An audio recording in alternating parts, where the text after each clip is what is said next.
You get to hear me now.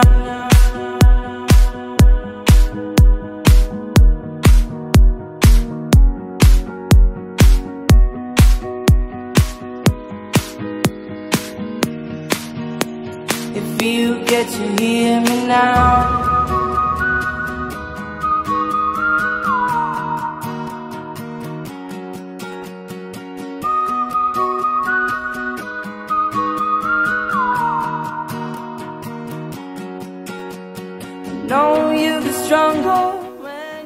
Aeroporto de São José do Rio Preto, dia 24 de dezembro de 2019, véspera de Natal.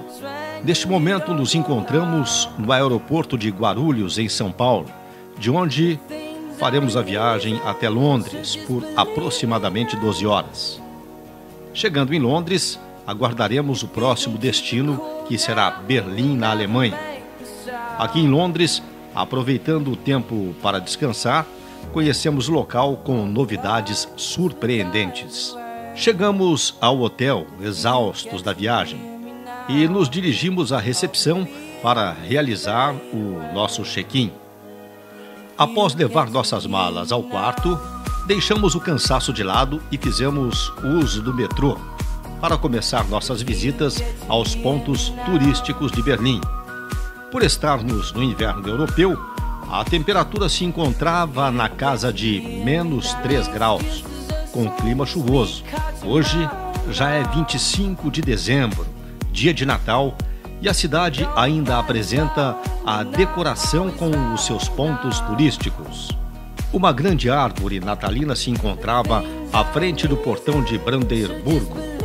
Após a visita a esse monumento histórico, estávamos com muita fome. Na manhã seguinte, nos deliciamos com um reforçado café no hotel em que estávamos hospedados. Berlim guarda a nostalgia europeia e as suas antigas construções monumentais e várias igrejas do século passado, tal como a Berliner Dom. A Catedral de Berlim é uma catedral protestante luterana, localizada na Alemanha. Foi construída entre 1895 e 1905 e se encontra na Ilha dos Museus. Uma visita histórica que não se deve deixar de fazer é ao Muro de Berlim, que em 1989 foi derrubado, unificando novamente as duas Alemanhas. O Muro de Berlim foi uma barreira física construída pela República Democrática Alemã durante a Guerra Fria. O mesmo circundava toda a Berlim Ocidental, que era capitalista, separando-a da Alemanha Oriental Socialista. Este muro, além de dividir a cidade de Berlim ao meio, simbolizava a divisão do mundo em 2 blocos ou partes. O mesmo foi construído na madrugada de 13 de agosto de 1961, com 66,5 km de gradeamento metálico e 302 torres de observação. Coisas que nos remete a pensar sobre como poderia ser melhor nosso país. O transporte público em Berlim é algo que funciona perfeitamente, sem aglomerações e nem atrasos, fazendo com que os cidadãos deixem de usar os seus veículos e evitando com isso congestionamentos. Nossos deslocamentos pela cidade geralmente fazíamos de metrô, que nos levava aos locais turísticos com muito conforto. Um exemplo de que o transporte público funciona muito bem nesses lugares. Um dos pontos mais famosos da cidade é a Torre de TV, que pode ser vista de quase todos os lugares. A mesma é um cartão postal berlinense. Andamos por pequenas ruas, com um calçamento antigo e um cenário de lugares que nos leva ao passado. O rio Spree pode ser visto por toda a capital, Berlim, e tem dezenas de quilômetros de águas por onde navegam barcos, sendo a cidade banhada por 2 rios, o Spree, que corta o centro da cidade, e o Havel, que passa por bairros mais afastados do centro. Portanto, Berlim é uma cidade perfeita para se fazer um passeio de barco. As famosas catedrais se espalham pela Berlim, com a sua arquitetura antiga e imponente. Um lugar bastante visitado também é o Checkpoint Charles, local que dividia a Alemanha Ocidental da Alemanha Oriental. Checkpoint Charlie foi o nome dado pelos aliados a um posto militar entre as Alemanhas durante a Guerra Fria. Havia 2 outros postos militares localizados na direção ocidental. Como se pode ver, apesar de ser uma capital, o trânsito é bem tranquilo e poucas pessoas circulam no período noturno. O Memorial aos Judeus Mortos da Europa, ou como é mais comumente chamado, Memorial do Holocausto, é, como o nome já indica, um memorial dedicado aos 6 milhões de judeus mortos durante o regime nazista.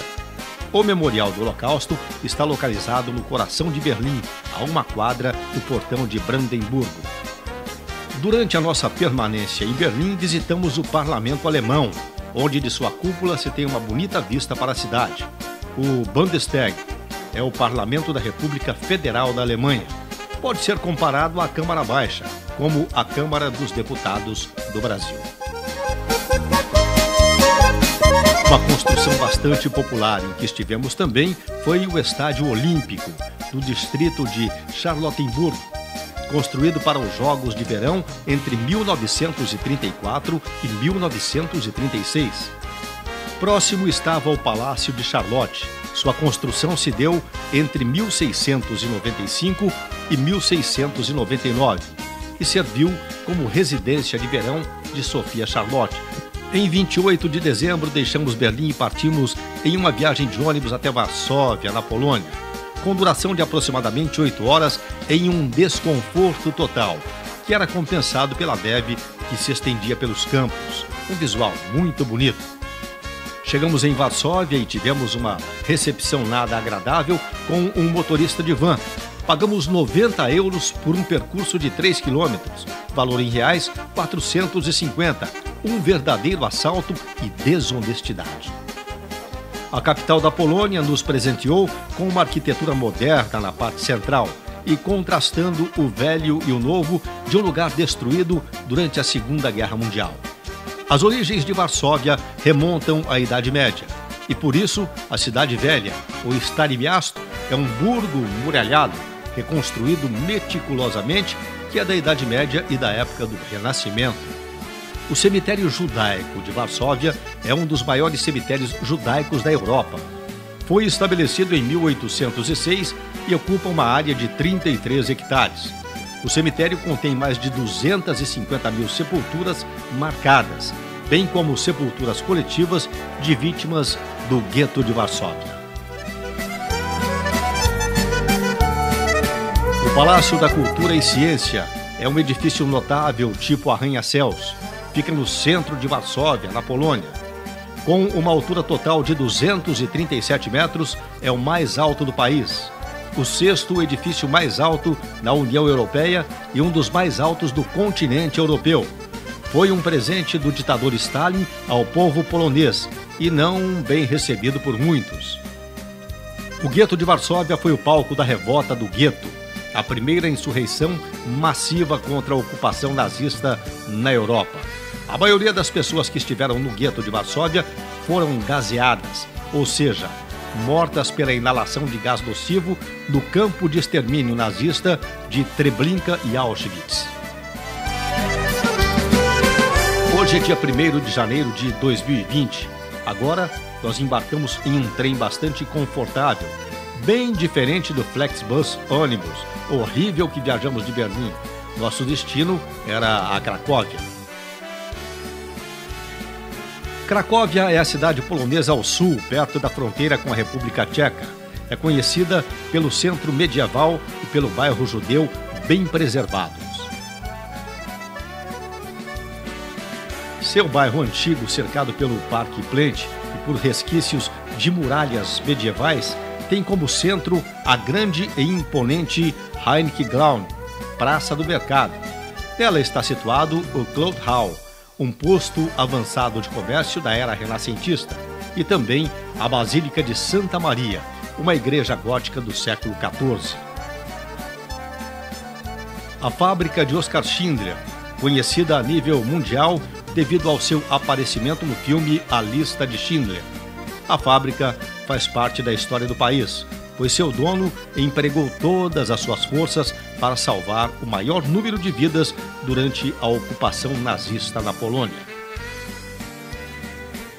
Um dos passeios que se faz pela cidade de Cracóvia é através de belas carruagens puxadas por cavalos muito bem tratados, o que nos leva à nostalgia e nos remete ao passado. O percurso que fizemos de Cracóvia para Auschwitz foi de aproximadamente 1 hora. O campo de concentração de Auschwitz foi uma rede de campos localizados no sul da Polônia, operados pelo Terceiro Reich e colaboradores, nas áreas polonesas anexadas pela Alemanha nazista, maior símbolo do Holocausto, onde morreram 1.300.000. Foi perpetrado pelo nazismo durante a Segunda Guerra.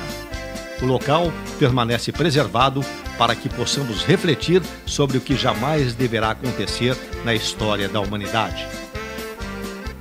O segundo campo e o de maior tamanho que foi construído é o que a maior parte das pessoas conhece como Auschwitz II. Sua construção data de 1941 e se encontra na região de Birkenau, a 3 quilômetros do campo principal, como parte do plano da Alemanha nazista, conhecido como Solução Final, onde se pretendia aniquilar a população judaica. O campo contava com uma extensão de 175 hectares e estava dividido em várias seções delimitadas com arames e grades eletrificadas. Birkenau não era um campo de trabalho como os demais, mas foi construído com a função de exterminar os prisioneiros que entravam nele. Para isso, foi equipado com 5 câmaras de gás e fornos crematórios, cada um deles com capacidade para 2.500 prisioneiros. Após as visitas a esses lugares, que nos faz refletir o quanto desumano foi a atitude nazista, retornamos a Berlim, onde visitamos ainda alguns lugares bonitos e aprendemos muito, passando por lugares incríveis, olhando o mundo de um outro jeito e conhecendo melhor a história e costumes de outros povos. E encerrando a nossa viagem com a certeza de que na bagagem, além de roupas e presentes, trouxemos para casa mais conhecimento e o aprendizado de novas culturas. Até a próxima!